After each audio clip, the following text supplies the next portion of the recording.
Magandang araw sa inyo lahat mga ka-Berks. Chris Cusinero po. Walang pasok si Angelo, wala rin pasok si Chris Cusinero. Kaya ngayong araw, maga tayo nagising para magluto ng almusal para naman kahit pa paano malutuan ko naman ng almusal yung anak ko. Nagisa lang ako ng onion, ng garlic, ng tomato at saka nitong maliliit na mushroom. Lulutuin ko na parang omelette. Tinimplahan ko lang ng asin at saka ng paminta, okay na. At saka itong aking scrambled egg, iniligay ko na rin. Isinama ko na dito sa ginisa kong gulay. Maya-maya pa, isinarin ko na siya sa bowl kasi nga lulutuan ko ulit itong kawaling pinaglutuan ko ng omelette. Pagkatapos kong hugasan yung kawali, isinalang ko na, nilagyan ko na ng mantika. Ngayon naman, nilagyan ko ng red onions na hiniwa ko ng maninipis. Sinote-sote ko lang itong mga onion na to. Pagkatapos, inilagay ko naman yung aking corned beef. Ang paborito kong corned beef, palm corned beef na galing pa ng New Zealand. Konting gisa-gisa lang. Pagkatapos ko magisa, inilagay ko naman siya sa isang maliit na, anong tawag dito? Mangkok. Pagkatapos ko na maisalin yung mga corned beef, hinugasan ko ulit yung kawali at niluluto ko naman yung aking mga talong. Kailangan ko na mailuto yung mga talong kasi isang linggo na siya dito sa ref. Baka masira na naman, maitapon na naman, masasayang na naman yung mga binili kong gulay. Pagkatapos na maluto yung mga talong, ginamit ko na naman yung kawali na yan at nagisa naman ako ng bawang. Maraming bawang. Dahil magsasangag naman ako ngayon ng mga kaning lamig. Madalas kasi na sa gabi, hindi na kumakain si Angela ng rice o kaya pag nagluto ako ng rice, minsan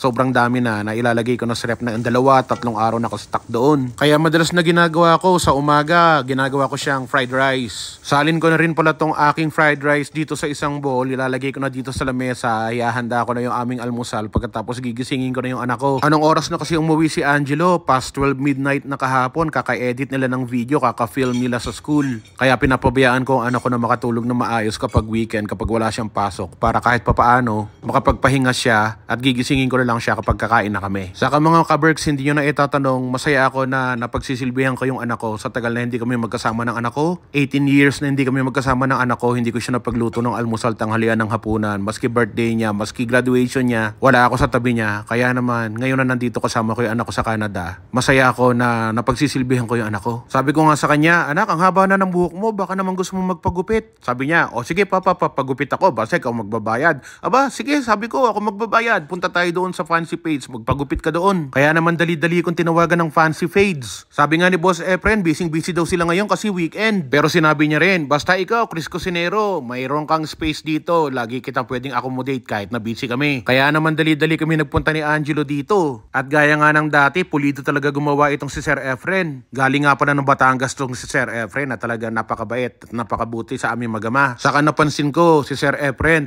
siya talaga nagugupit kay Angelo, hindi niya pinapasa sa ibang mga nagugupit dito. Siya nga pala ang may-ari ng Fancy Fades at kahit busy siya at kahit siya ang may-ari nitong lugar na to, siya pa rin palagi ang nagugupit sa anak ko. Lagi siyang may time, basta si Angelo nagpapagupit dito. Noon dumating nga kami, talagang sobrang dami ng mga tao, mga Pilipino, mga Indiano at saka mga Canadian. Talaga nagtsatsaga na pumila kasi nga maganda daw ang gupit dito at saka mga barbero dito, magagaan daw ang mga kamay. Kaya nga si Angelo, gamay na gamay niya na yung gupit ni Boss Efren. Sa ilang beses na pagpunta namin ni Angelo dito sa lugar na to, napansin ko talaga na mga gupit niya pulido saka maganda. Malinis talaga. Saka may mga celebrity na nagpagupit sa kanya. Teka, bakit andyan ako? Hindi naman ako celebrity dito.